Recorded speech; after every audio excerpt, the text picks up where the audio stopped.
예, 일요일날도 이렇게 나오셔서 고생 많으십니다. 국정기획위원회 대변인을 맡고 있는 조승래 국회의원입니다. 벌써 국정기획위원회가 출범한 지도 2주가 됐습니다. 오늘 기자간담회는 2주간의 경과에 대해서 한번 정리하고 앞으로 계획에 대해서 말씀을 나누는 그런 시간을 갖도록 하겠습니다.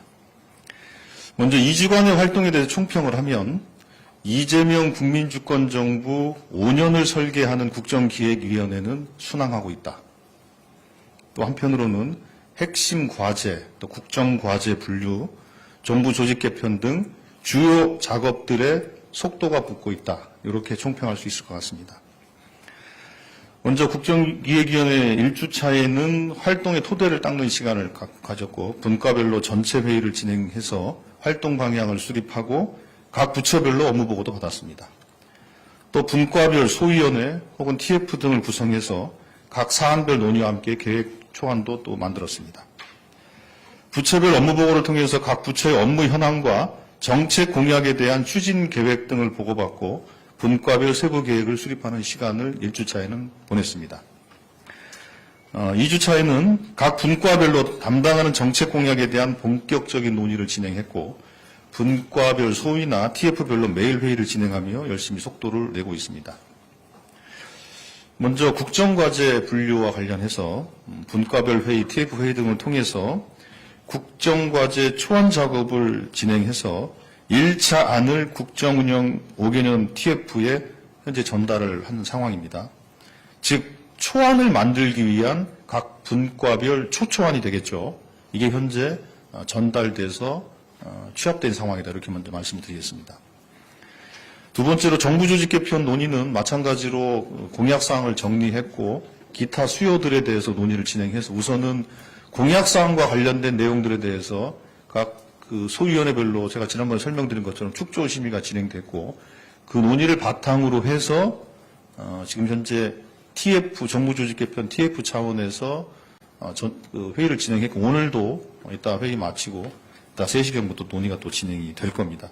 그걸 통해서 아마 어느 정도 기본 안에 대한 혹시 열개가 나오지 않을까 싶습니다. 그렇게 되면 추가적으로 설명드리도록 하겠습니다. 그리고 또 한편으로는 각종 TF 구성이 마무리가 돼서 다부처 융합과제에 대해서 본격 검토가 진행되고 있습니다. 또 한편으로는 민생 과제를 포함해서 당장 국가의 정상화를 위해 시급한 결정과 집행이 필요한 사안들에 대해서 신속 추진 과제로 선정하는 작업을 진행을 했고 먼저 26년도 R&D 예산 배분 조정안 해양수산부 이전 등 사례는 이미 브리핑에 설명드린 것처럼 신속 추진 과제로 정해서 말씀을 드렸고 지금 각 분과별로 논의를 해서 오늘까지 아마 취합이 될 것이고 이 부분에 대해서는 월요일 운영일을 통해서 신속 추진 과제를 추가적으로 정해서 여러분들에게 설명해 드릴 수 있을 것 같습니다. 또 한편으로는 국정과제에 대한 여야 공통 공약 내용을 담기 위해서 지난 금요일 각 정당의 대선 공약에 대한 요청을 했습니다. 즉 국민들에게 한 공통의 약속을 중심으로 공약 협치를 하자 이런 제안인 것입니다. 국정기획위는 또 한편으로는 국민주권정부를 뒷받침하기 위해서 국민주권위원회를 만들어서 모두의 광장을 통해서 국민의 생생한 의견을 수렴하고 국민의 목소리가 국정운영에 실질적으로 반영될 수 있도록 의견을 취합하고 있습니다.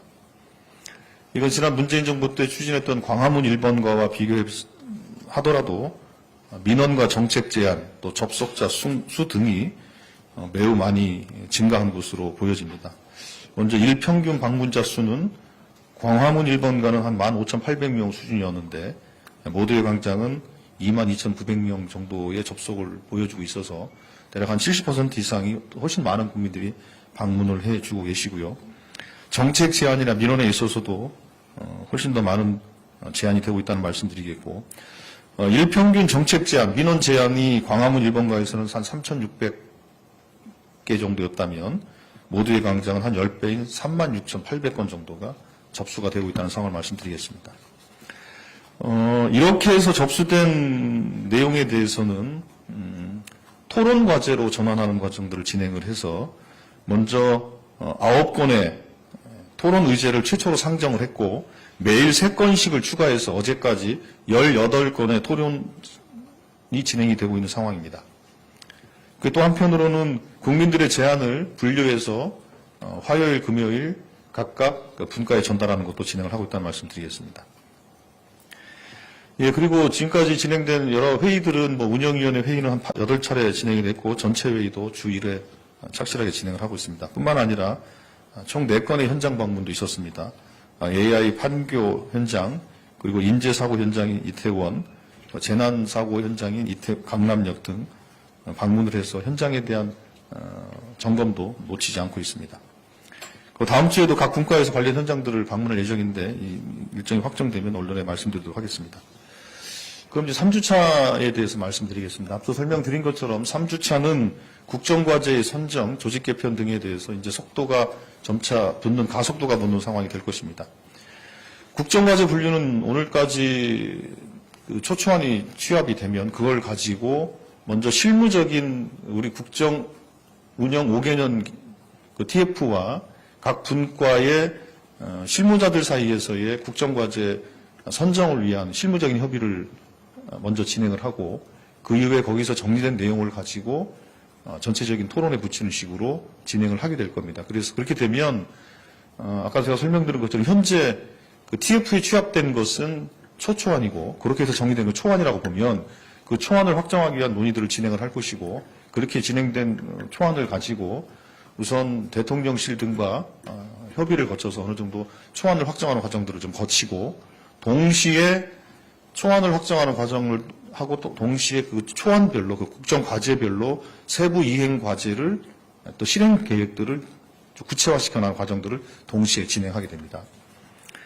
정부조직 개편 문제도 앞서 말씀드린 것처럼 현재 각 분과별 축조심의 같은 건 진행이 됐고 그걸 토대로 해서 이틀간 오늘까지 하면 이틀간 전체 조직 개편 TF 차원의 전체 회의를 진행을 하고 그렇게 해서 정리된 안을 가지고 그것도 마찬가지로 초초한 형태가 될 겁니다. 그렇게 되면 그 내용을 가지고 각 위원회에 회람을 하거나 논의를 거쳐서 초안 단계가 성안이 되면 그걸 가지고 대통령실과 협의를 통해서 어느 정도 좀 공유하고 정리해 나가는 과정들을 통해서 초안을 확정하는 이제 그런 프로세스를 밟게 될 것입니다. 그리고 균형성장특별위원회는 이제 곧 그 위원장 선임이 어느 정도 진행이 좀 되고 있어서 본격적인 가동을 하게 되고 국가 균형 성장의 비전과 과제를 정리하고 또 이 틀에서 지역 공약에 대해서도 같이 분류하고 정리하는 작업도 동시에 진행할 것입니다. 그리고 국민주권위원회 소통버스로 찾아가는 모두의 광장은 7월 1일부터 강원권을 시작으로 경상권, 충청권, 호남권 등 권역별로 방문하는 일정들을 진행하게 됩니다. 이 권역별 순회를 통해서 국민들의 현장의 목소리를 듣고 그 내용을 최대한 정리해서 정부의 국정 운영에 반영시키겠다는 그런 계획을 갖고 있습니다. 사실 그동안 우리 언론 여러분께서 많이 협조해 주셔서 사실은 국정기획위원회에 출입하시는 게 쉬운 일은 아니거든요. 왜냐하면 우리는 여기는 계획을 세우는 곳이기 때문에 언론 여러분들의 취재도 사실 제한적일 수밖에 없는데 많이 좀 협조를 해 주셔서 다행히 국정기획위원회 차원에서 큰 혼선과 혼란은 없었던 것으로 저는 생각합니다. 그건 언론 여러분들께서 많이 협조해 주신 덕분이라고 생각을 합니다. 이제 다음 주부터는 구체적인 과제들에 대해서도 이제 하나하나 어느 정도 합의가 되고 공유가 되고 도출이 되면 그 부분들에 대해서 각 분과별로 조금 더 구체적인 설명들이 가능하게 될 테니까 그렇게 되면 조금 더 취재하시는데 훨씬 더 좀 여건이 좋아질 것이라고 생각합니다. 그리고 말씀드린 것처럼 신속 추진 과제에 대해서 월요일 날 각 분과별로 제안한 내용들에 대해서 운영위원회에서 결정을 하게 되면 그 신속 추진 과제에 대해서는 조금 더 세부적인 내용들을 언론인과 나눌 수 있게 될 것입니다. 네, 이렇게 진행하겠다는 말씀을 드리겠습니다. 앞으로도 계속 관심을 갖고 국정기획위원회 활동에 적극적으로 좀 관심을 가져주시고 취재를 해주실 걸 부탁을 드리겠습니다. 네, 이 정도 제 말씀을 마치는 걸로 하겠습니다.